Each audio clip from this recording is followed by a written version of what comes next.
Is it worth it? Let me work it. Put that thing down, flip it, and reverse it.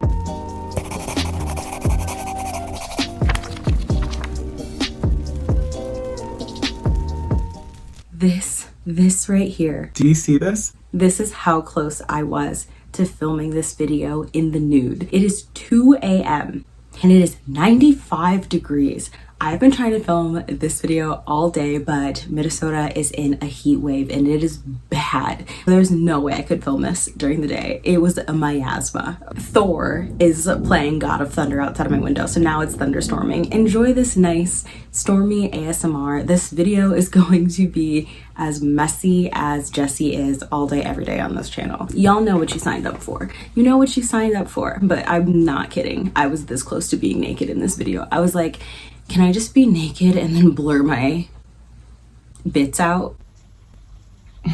They're not that big anyway. I'm braving the elements to bring y'all this video. In this video, I'm going to be talking to y'all about the ways that BookTube has changed. It is unrecognizable. Let me say, when I started BookTube 4 years ago, 3 or 4 years ago, it did not look the way that it looks right now. It is completely unrecognizable. And some people are pretty upset about that. Some people are pretty excited about it. So we're going to be talking about all of the ways that BookTube has changed over the last few years, but in the last year in particular, really in the last 6 months in particular. BookTube is having a big moment. There was arguments and conversations about how BookTube was dying, and now, well, she's certainly not dead. And we're also going to be talking about, are these good changes? Are they bad changes? What do these changes mean for new creators, old creators? And is the new BookTube accessible? I definitely want to start out by giving a huge shout out to Sajid of Books Are My Social Life.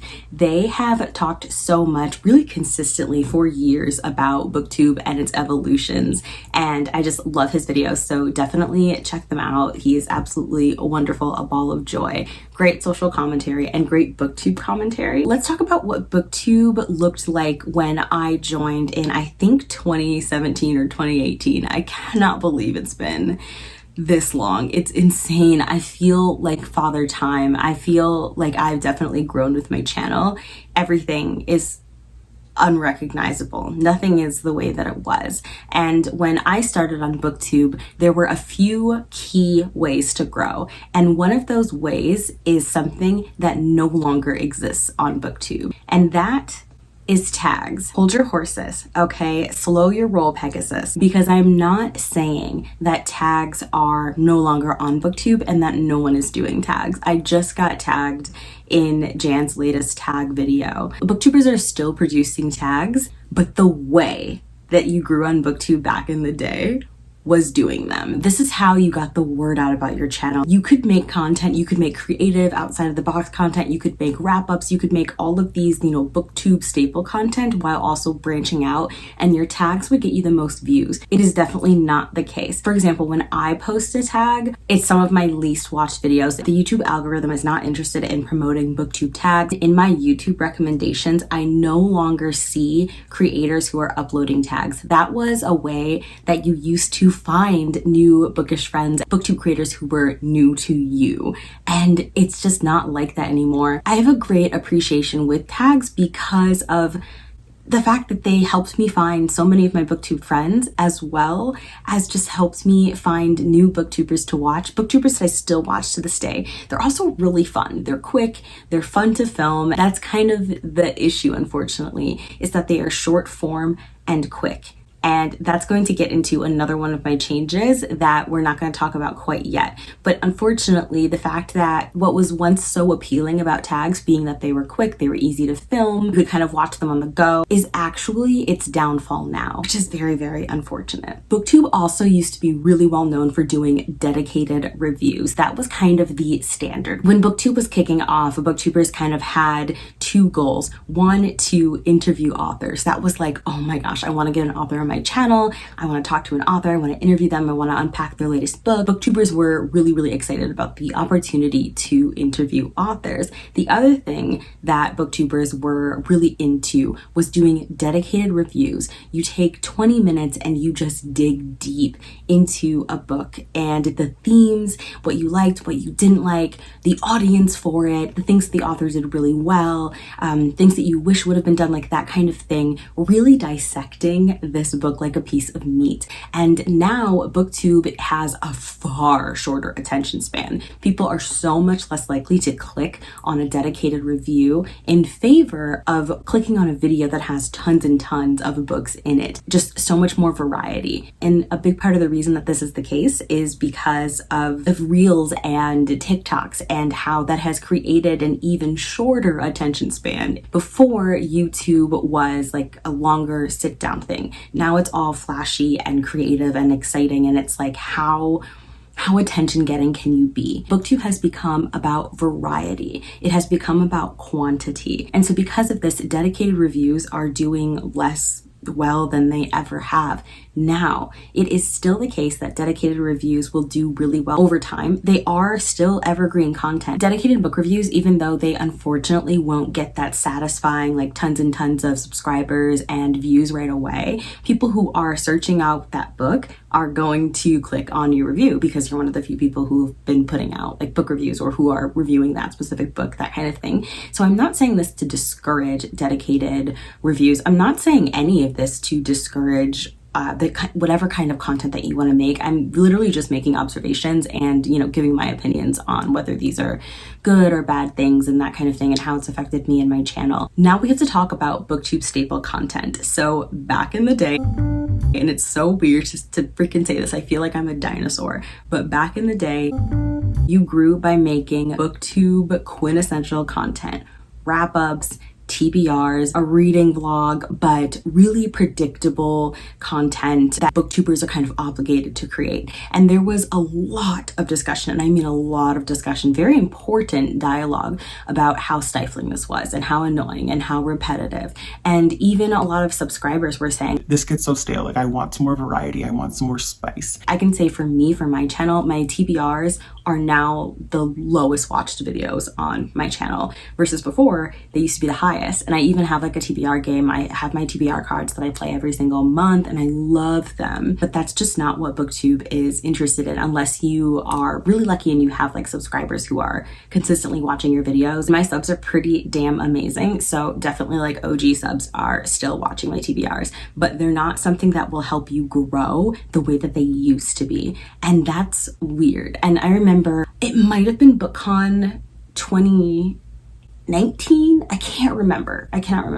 Oh, no. Oh my God, it was Book Expo. So I remember Book Expo, I believe it was 2019. This was a big topic. There was an entire panel on how creative content, AKA content that goes outside of the BookTube box, does not get watched. If you are not making a wrap up or a TBR or posting a tag video, a bookish tag, your videos are not getting clicked on. Now, at the time, there was one grand exception, and we all know and love her. She is amazing. She is the pioneer. She is the OG, and that is Books and Lala. And it was really interesting because Books and Lala was the only person in the BookTube community who was allowed to make content outside of the box and still get watched. And not just get watched, but get hella watched. When I started watching Kayla's channel, she was at 40K. Her videos were doing really well, and the community was so excited about her experiment videos and her weird, surreal videos and her wacky content.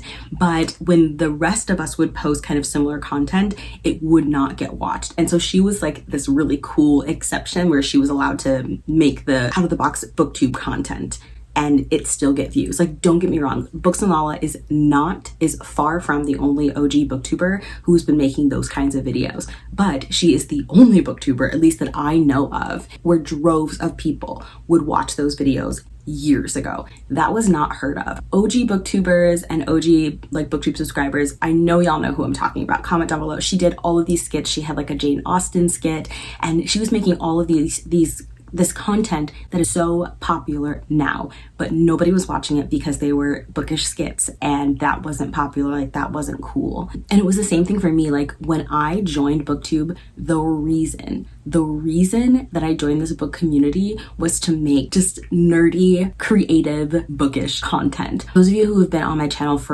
since I started will remember my skit Saturdays, where I did skits based off of horror books, and they were so fun. Like, it was a complete dedicated video, multiple scenes. I did one that was Hitchcockian, it was all in black and white. I did one that was Hannibal the Cannibal. I did a reenactment of the naked black and white like shower scene from Psycho, like that kind of thing. They would not get watched, and especially as like a new creator, that was really disheartening. And because it wasn't helping me grow, I knew I would get burnt out if I didn't stop making those videos. And so because of that, I stopped and like conformed to what BookTube was doing, and still really enjoyed it. And I'm not saying this to be like, oh my god, I'm so cool. The reason that I bring this up is to say that that is the content that is doing well now. It was not the case back then. And so that is one of the ways that BookTube has changed drastically. Now it is encouraged and celebrated to make those kinds of videos. And we're gonna get into why that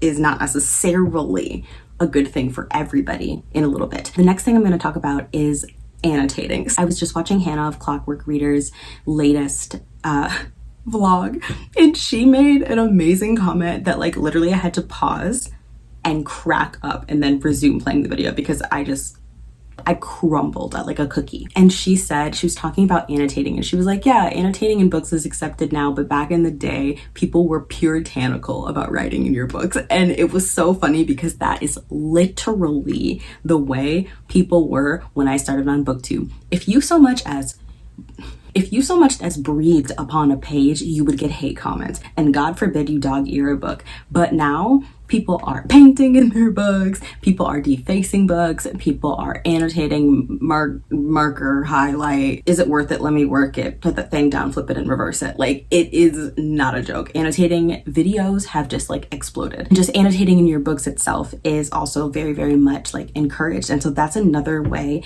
that BookTube has changed. Let us talk about why BookTube has changed. What sparked this? And I personally have one answer for you, and that is TikTok. TikTok absolutely changed the way that the BookTube community puts out content.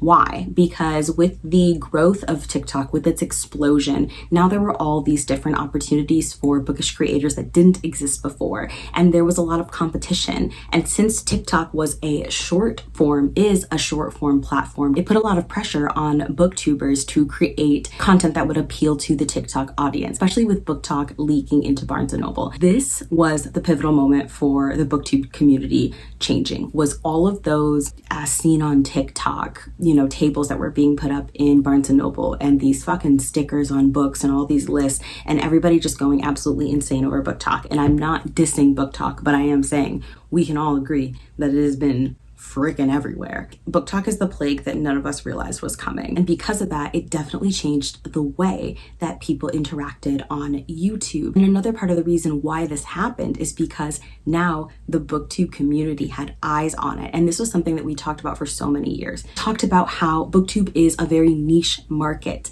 Reading books was not cool unless you were like a white male booktuber reading adult fantasy, really, really digging deep into fantasy books, which I absolutely love those kinds of videos too. But in terms of just like reading contemporary books, reading romance, oh my god, like especially reading romance back in the day was like not acceptable. It was absolutely not acceptable. Now romance is cool, but when I started on BookTube, it was seen as like trash literature. You know what I'm saying? And a lot of romance readers themselves will like joke about it being trash literature, but it just wasn't taken seriously. Voices that were heard in the BookTube community were males. Now that definitely has had a big shift, with it now being cool to be a girl reading a book, which I think is pretty dope. And I do love to see that. I love to see girls being encouraged to dominate in the bookish industry. Like, I'm completely down with that. That is a-okay with me. Now girls are really encouraged to be bookish and nerdy in a way that they weren't before, and they are getting rewarded with that by views and by, being able to make a living off of their BookTube, which was not something that a lot of us could even dream of. Like a lot of these creators that are doing really well on BookTube now. Let's talk about Gavin, let's talk about Becca, like a lot of my BookTube friends that I've had since I started in the BookTube community. A lot of us are now able to sustain ourselves off of our YouTube platforms, and if not from our views, because it's not my views that allows me to be a full-time YouTuber, it's my patrons. It is my patrons and sponsors I get, and my sponsors change every single month, so like I have to make sure I find new sponsors every month. So I'm definitely not comfortable or safe in me being like a full-time booktuber. I'm definitely not there yet. But the point is the fact that I am even able to let this be my job is insane. That was not possible when I started on BookTube. And a big part of that reason is because of TikTok. You wouldn't see BookTube videos being on like the YouTube recommended page because, like I said, it was a niche market. The reading community has kind of leaked into the broader social media. Now it's cool to read books. Now it's cool to listen to book influencers. And now you have people, it just honestly seems like people are reading more than they used to. And a big part of the reason that is because of COVID-19. There are two major things / events that caused BookTube to change forever. One was TikTok. The other was the pandemic. When the pandemic happened, a lot of us realized that we needed interaction. And so we became closer as a community. We really dug deep into our friendships. We were doing live reading sprints, which is never something that really used to happen on BookTube back in the day. You would have live shows, which were really, really popular, but not so much reading sprints. Reading sprints where you get together and hang out with all your buddies and you just have a grand old time. That kind of became the norm. And it really was those friendships that was strengthened during the pandemic, which yes, we are still in the pandemic, but it really was that allowed a lot of us BookTube creators to kind of transition to being in this space full time. That's what happened to me. I lost my job because of COVID-19, and BookTube was the only other income that I had. And so I launched the Patreon at the start of this year. And that was the case for a lot of creators. We started putting a lot more energy, a lot more effort, and we were already putting so much of those things into our channels. It was the avenue that we had to make work, to make ends meet, but also, and more importantly, we needed this. Having a creative outlet when the pandemic first touched down was huge for me. It was life-saving. And I just don't know what I would have done without my channel and my connections here and my friendships with y'all. It meant everything to me. And I know it was that way for a lot of creators.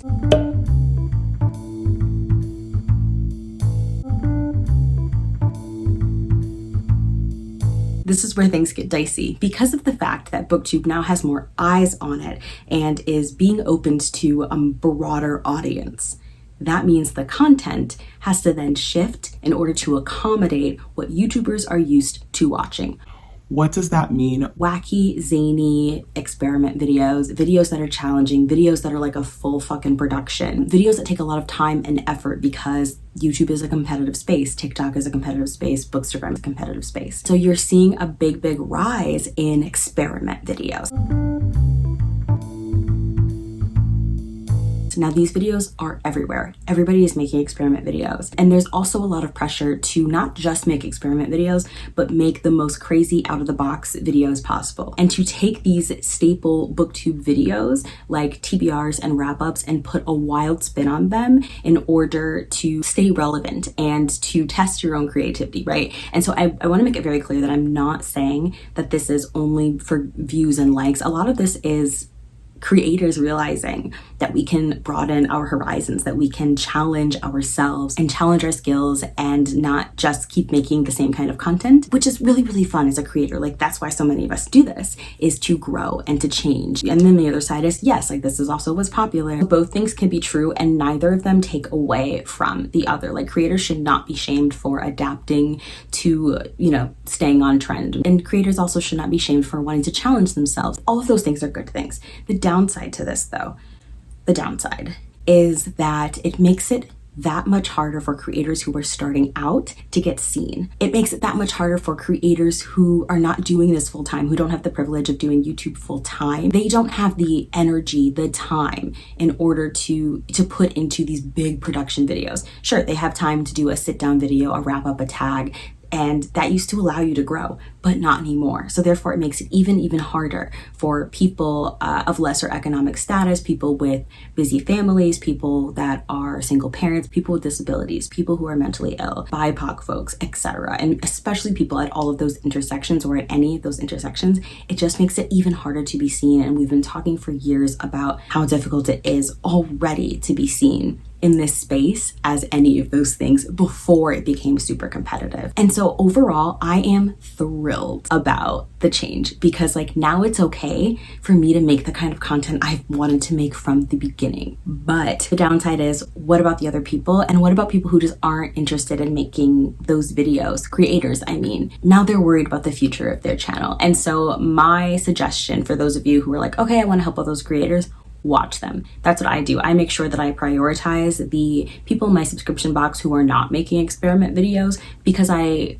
want to make sure that their channels don't get overlooked. The second thing is that it is a lot more devastating when you post a video that is an hour, 2 hours long, and it doesn't give you the payoff that you want. Like for example, I worked for 2 months on my last experiment video. It was me reading 7 magical murder mysteries. I've been talking about this video a lot because it just isn't performing the way that I want it to. And I refuse to let my hard work go to waste. Like I refuse. And so that video, like as of right now, got like 1.9 thousand views, which in my opinion, it's just absolutely really low. Whose experiment videos do we watch? Who is allowed to make this creative outside of the box content and still get watched?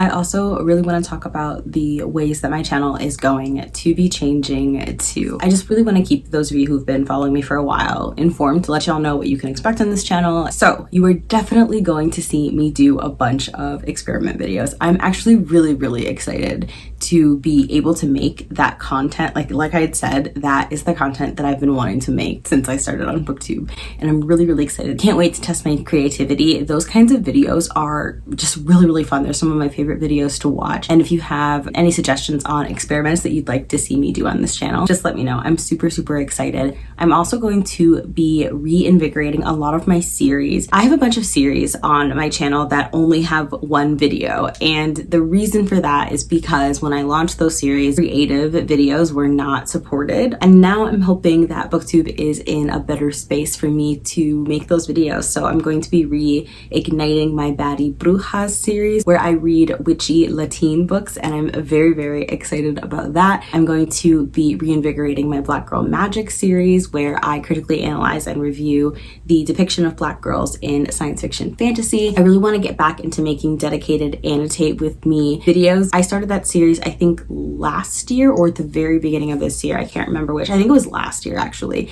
And they were some of my favorite videos that I made all year. They were so much fun. Views on those were really low. But I'm hoping that BookTube is in a space to appreciate my annotating content. So I'm definitely going to start that. You're also going to see me consistently uploading 3 times a week, which I pretty much have never done. I always say that I'm going to do it, but this time I'm doubling down. I'm really in a space where I feel I have the energy and the excitement. Now I really know what content I want to make on BookTube, and I'm just going to dig and dive right into it. So you're definitely going to see more consistent 3 videos a week from me on this channel. And you're also going to see a rise in my kind of like tea-like videos, not community tea, but tea on book. I'm going to be reading my 1-star predictions. That video y'all really loved. You guys were so excited for me to talk about the books that I'm pretty sure I'm going to give 1 star. And so I definitely want to make a series where I read those books and see if I was right or wrong. Actually just about to start filming a try a chapter video where I try a chapter of books that I'm pretty sure I'm gonna hate. So I'm just really excited about all of the fun stuff that we have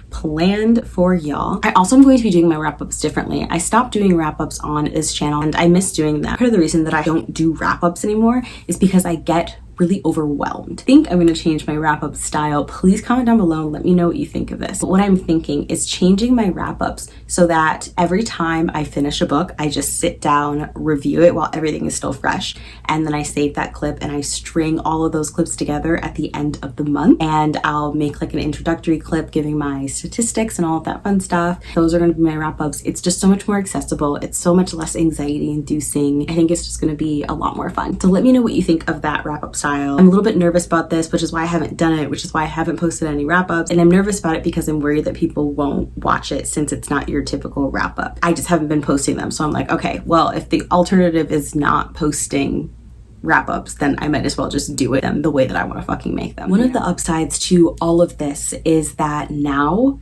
the growth potential is just like limitless. You have Read with Cindy, who's almost at 1 million. You have Jack Edwards, who I believe is the first booktuber to hit 1 million subscribers. And you have creators like Hannah's like halfway to 1 million, I think. And of course, those creators were already doing really well on this platform before all of the attention from TikTok and before book influencers became cool to watch and seek out and popular and that kind of thing. But you are seeing creators that have been around for a few years who had like 20K.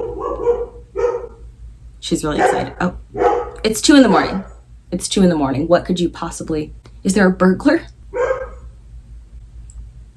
But you were seeing creators who were at 20K, 30K blow up at a rate that just was not possible before unless you got really, really lucky according to like the YouTube algorithm. So the growth potential is way bigger than it ever used to be. Like before, an unimaginable number for a booktuber was like 100K. It was absolutely insane to imagine a booktuber hitting 1 million subscribers. That was insane. For how niche the booktube market was, because YouTube is just not interested in promoting bookish content. Therefore, it was damn near impossible for a bookish creator to hit that number. Now it is.